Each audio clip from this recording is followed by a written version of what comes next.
Hey everybody, welcome to World of Tanks with Hachiman, and I'm bringing you the T69 medium tank review. This is requested here recently, and so here it is. The T69, of course, is one of two American Tier 8 medium tanks, the other one being the Pershing.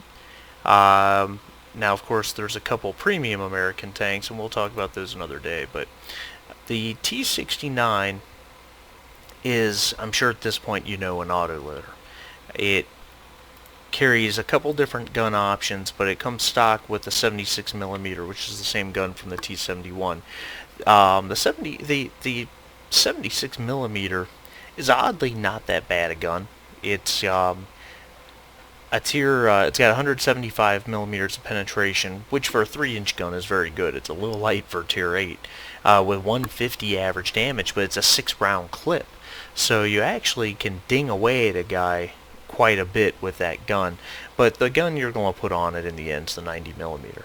Okay, so we're going to talk about the aspects of this tank. We're going to go over the theory here in the garage, and then I've got one game. Normally on these tank reviews I show you 2-3 games, but I've only got one because frankly I logged on to play this machine and a bunch of others that you guys requested to get some footage, and I had such a game that showed off everything this tank is capable of. There was just no need to do another one. So alright, just going over the raw specs for a second. The T69, of course, being an autoloader, it's got this oscillating turret, which is in common with French tanks. Looking at firepower, this is with the 90 millimeter gun.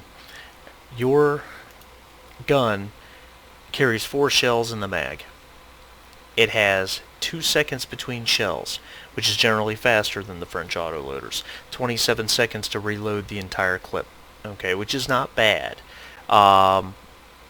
Like all 90s, you get an average damage of 240.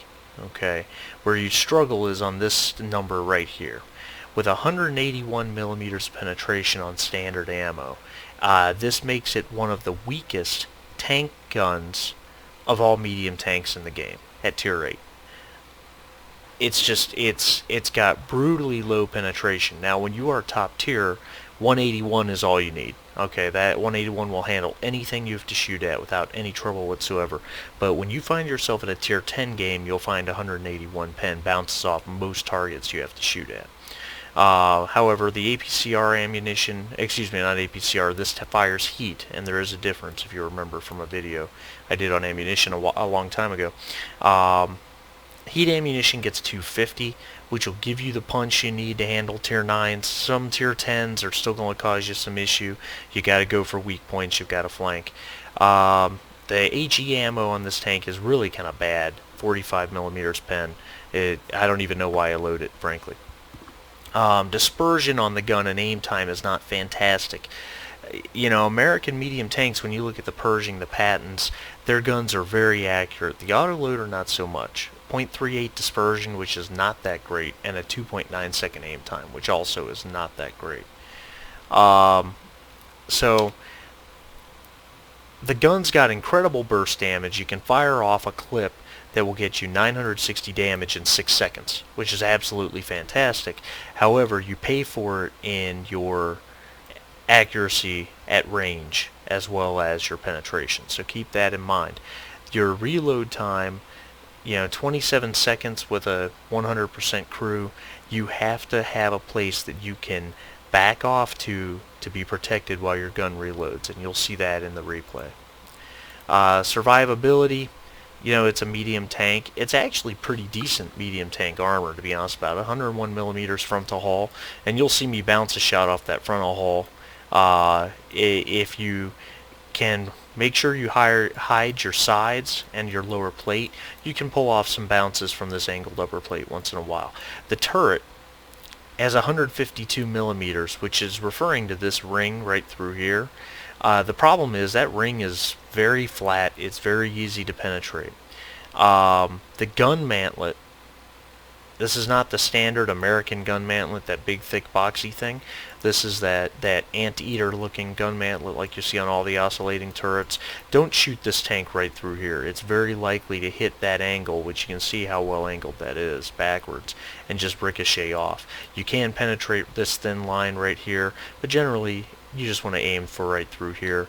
Or most parts of the hull will pen. Side and rear armor, 76mm side hull and turret, 38 on the rear hull, 114 on the rear turret, which is an odd number, but you can see how just flat and vertical it is. Everything you shoot's going through there. So if you have the side or rear of this tank, just pound rounds into the hull. Mobility. Okay. This tank has a top speed of 51 kph, which is very good. However, its specific power is 15.84, which is not bad, okay, compared to, say, the M26 Pershing, which is 16.23. Now, of course, you see, compared to the Ripper Patent at 1822, it's not bad, but you will find this tank to be a bit sluggish at times. When you're going up through hills, you will find that it just doesn't want to get over 33 or so. And they've really realized that top speed of 51, you really need to get a little bit of a downhill push. You will get up to speed very quickly on just a little bit of a downward grade. But when you're moving up and around, up through hills, you'll find the tank feels kind of sluggish, and you'll see that in the replay as well. Got to be careful if you're getting into a close range knife fight with this, because its mobility is not overwhelming. It is solid. It will move when you need it to. It will relocate to other flanks. It will support a charge, but you're not running circles around a lot of tanks. Concealment. I mean, what do you want me to tell you? It's rated 287 out of 1,000. I mean, if you're firing, you're going to be spotted. If you're moving, you're probably going to be spotted. Like all American tanks, all American medium tanks especially, view range on this machine is very, very good. The way mine's currently equipped, I've got a 445 view range, which is excellent for a Tier 8 medium tank. Of course, some others are better, but you will spot a lot of enemy tanks. Tank destroyers, if they don't have a forward spotter, you will often spot tank destroyers before they spot you. Just stay out of their view range of that mid to upper threes. In terms of special equipment, being an autoloader, this does not carry the rammer. I have an enhanced gun laying drive, a stabilizer, and I've got coated optics on this machine. I think I would rather have vents, to be honest about it. And let's just do that. Let's put, we'll demount that. And let's put vents on it. Yeah, we know. Alright, so putting vents on it, my view range dropped to 414. However, my firepower went up a hair, everything else went up a hair. The reason I want vents on this tank is just to increase or decrease that load time between shells. Now, coated optics is still not a bad thing to have, and you did see my view range drop to 414. It was, what, 440 or something along those lines? So that will decrease my ability to spot things like tank destroyers before they see me. So, something to consider. You definitely want a stabilizer. You need to be able to fire on the move, and almost all American tanks load that. Enhanced gun laying drive, I like it for this tank because the aim time is 2.9. Of course, with my vents, it's substantially lower, but the aim time is 2.9 seconds, okay? But you're 2 seconds between shells. So by running vents and a gun laying drive, I get my aim time down to 2.47, which means this gun still does not completely fully aim before the next shell is loaded. So keep that in mind. But with a stabilizer, gun laying drive, vents, and coated optics, pick 3 of the 4. You really can't go wrong. It's a good combination. I run an automatic fire extinguisher because, like most American tanks, it has a 20% chance of fire. And then the standard repair kit and med kit. Unlike a lot of autoloaders, I don't find this tank gets ammo wrecked that often. The in terms of commander, in terms of skills, Sixth Sense is a must on your commander. You absolutely have to have it. Then anything beyond that is a bonus, but Sixth Sense is the first thing to have. Gunner, Snapshot, Deadeye, any of the standard skills on your driver. You need. This is interesting. I don't have. Weird.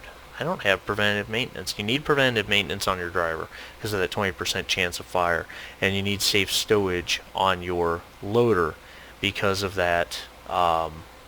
Because it is an auto loader. Well, all tanks need safe stowage. You don't want to get ammo racked. But the Adrenaline Rush skill is a good one for auto loaders because when your hit points get reduced below 10% and you need to reload that clip, it shaves some time off. So I really am kind of not sure why I don't have preventive maintenance on my driver. I may have to fix that later in life. But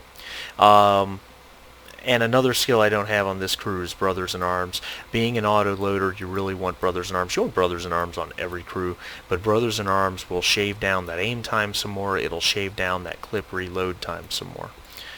I mean, really, that's about all there is to say about the tank. It's reasonably mobile.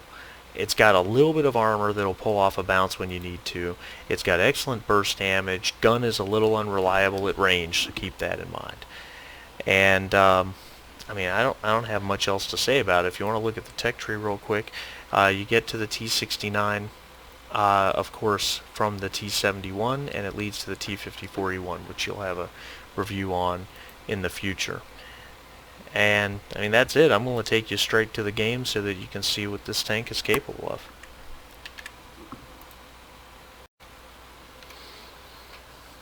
Alright, so here we are. And I'm on Swamp, top tier. Enemy team has 8 heavy tanks. And if you look at this for a second, 1, 2, 3, 4, 5 of them are tier 8. They also have a Super Pershing, which plays like a heavy tank very much in a pinch. So we have 4 mediums to their 2, and similar numbers of tank destroyers. So they've got the armor and the hit points. We've got the mobility. The Northwest team, I am immediately heading west. And I already felt like, I hadn't played this tank in a while, to be honest, and I already felt like I should be going faster than I am. I tried to get on this little beaten path to try to increase my speed, but you can see I'm not getting up to 51 kph. I'm slightly going uphill, and I'm in the 30s. Gun is loaded, and I've got a position I like to take in a medium tank, though I prefer to take it in a faster medium than what I'm accomplishing right here.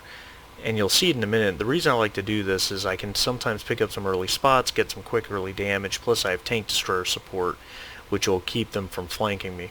And it's this little hill right up here. See, I went down that little slope and all of a sudden I'm up in the mid and upper 40s. No problem. Alright, so I come up the hill looking for a quick spot. Nothing. And I'm spotted, so I back down, take a slightly evasive course, and you'll see why in a second. There it is, right there. Artillery took a shot at me. Didn't spot anything, but I was spotted. I'm betting there's a light tank around the corner here somewhere. I'm probably going to take a hit for this. Spot an SU. Yep, I took a hit. 90mm size gun, give or take. Alright, that SU-100M1 had come around. He hit me, put a shot in my track, but he took a beating for it, and that's because of those tank destroyers back there. That's why I like this position. I mean, I took a hit for it, but I get one into him before he backs down around. I got 3 shells left in my clip, and I'm just going to hold right there for a second. He comes up just enough, I bounce off his gun mantlet. No good. There's a Cromwell back there as well, but the Centurion 1 to my left finishes him off, because he was in no man's land. I take another hit getting out of that position, but I got 2 shells with this Cromwell's name on it. I lock on, pound one right through him, pound my second shot right through him, Centurion finishes the kill, and I'm reloading. I've got defilade from anything that's down near where that MT25 is. And I'm going to back this Centurion's play, but I'm still reloading. I'm a little over halfway through the cycle. He hits the SU, which we knew was there. The SU takes the worst delayed reaction shot I've ever seen. I put one into him, Centurion finishes the kill. By the way, I have to say, this Centurion was a joy to play with. We were not communicating anyway, no TeamSpeak, no chat, etc., etc., and he knew exactly what I was doing, when I was doing it, and why I was doing it. Oh, except we got a little into each other right there. I see the Borzig. That shot hit, and I fire my other two shots off blind. And I pull back for a second to reload, but the Centurion's going ahead, and I don't want him going alone, so I'm going to back him up. Plus, you got to know, you got to have an instinct for these autoloaders when it's actually okay to advance, even though you're not loaded. And I had a feeling with the lack of fire coming at us that we were pretty safe. Plus, if you look at the map, look at all those red spots down there in the bottom left. Most of their team's in the south, which makes sense because most of their team is heavy tanks. So I make the move with the Centurion, I'm almost loaded. And we spot the M6 for a second, and we lose him. There's a Super Pershing. I think that's what hit me those two times, because it's a 90mm gun. Which means he was hitting me at quite a range. The Borzig should be right around the corner. The Super Pershing's behind a hill, so we're still safe to advance. Our heavy tanks have been obliterated, so now it's up to the tank destroyers to hold. There's the Borzig, one into him. Take a second shot and kill him. When you have a enemy like that, 2 hits kills that Borzig. Okay, I've got 4 rounds in my clip. I will take that first shot even though I'm not fully loaded in the hope that it hits. Okay, then I'll fully aim the second shot and the third shot if necessary.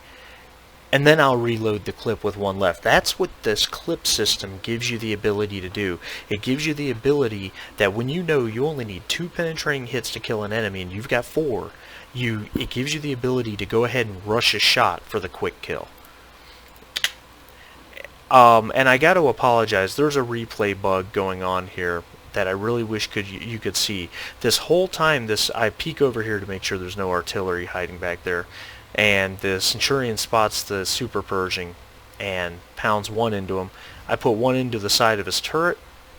I got 1 round left. He turns to face me, so I back off. There's the artillery. I've got no shot on him. I'd like to plant this last round into this guy. And I get the shot I need into above his gun mantlet. I don't know if I actually hit the cupola or what, but you're not seeing it, and I don't know why you're not seeing it. Some sort of replay bug. I am hitting F8 continuously through this game.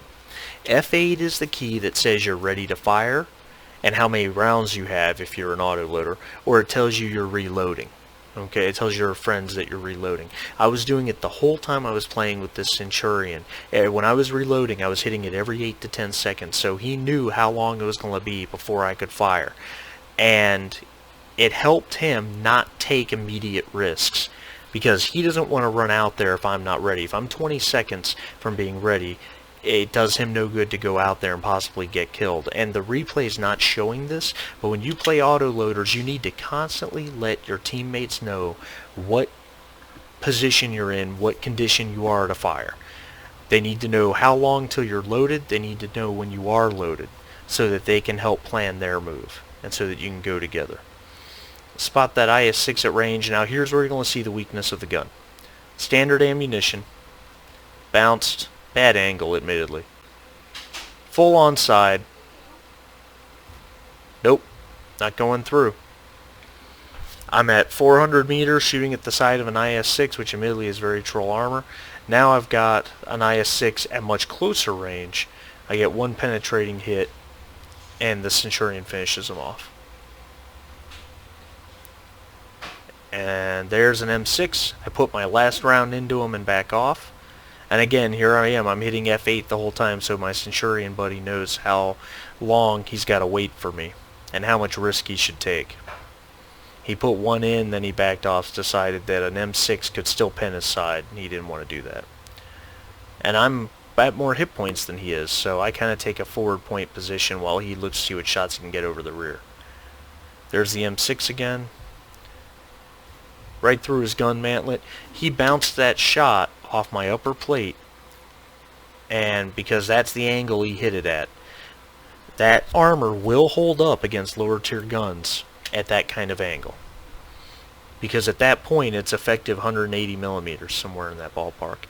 The Centurion killed the Super Pershing, and I'm using the hills to give me defilade to go kill this guy very quickly.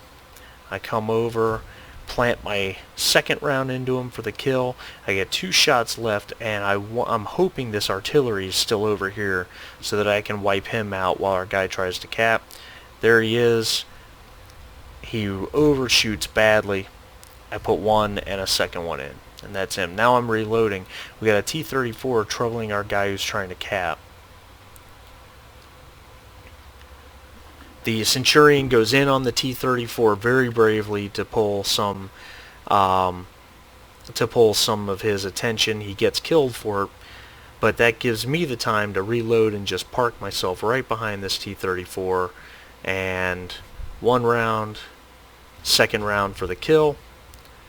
And I haven't fired a round of premium yet. You won't have to if you're aiming at the right target at the right time in a top tier battle, even in a tier 9. And now I'm just going to help cap. I don't really feel a need to run all the way across the map to engage two dangerous heavy tanks and a very dangerous tank destroyer. So I'm going to just help the Super Pershing cap it out so there's no risk. Mod 1 finishes the T69, handbrake turn, back up,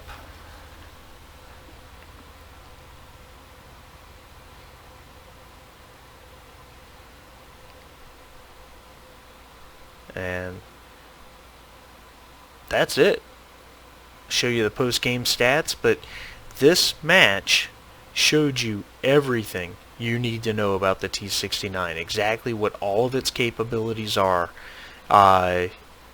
when to go for it, when to pull back. Respect your enemies in terms of knowing what you need to be shooting at when. It's all about target selection and flanking, honestly, where you can really use the autoloader. It's an ammunition management, knowing how many rounds you've got left, how many rounds you need to kill the target in front of you, and do you have the ability to go for the next target, or do you need to go ahead and reload? You saw where I put 1 into the M6, then I charged him, finished him with another round, knowing I would need 2 shots to kill the artillery, and I didn't miss. So, this is, it's a fun tank to play if you like autoloaders, and I'm going to show you the post-game stats on that. So, obviously this was an Ace Tanker Mastery badge. That shouldn't surprise anybody. I earned the High Caliber Award. You can just see the number of enemy tanks that I lay waste to in this game. First on the team, which again should absolutely surprise nobody. You'll see on the next slide here that I fired 22 shots, and I hit 21 of them for 18 penetrations for a total of 3,922 damage and 4 kills. I did block a little damage, 490 with 610 assistance damage as well. So guys, that's it. I hope you enjoyed the review. I hope it was helpful to you. I hope you enjoyed watching the game as much as I enjoyed playing it, and I hope you really got to see what this tank could do. Please like the video and subscribe for more. Again, this channel's for you guys. It's for the players like me who are not the Super Unicums, but who just simply want to learn how to play better. And please share it with your friends. Thanks so much, guys. We'll see you next time.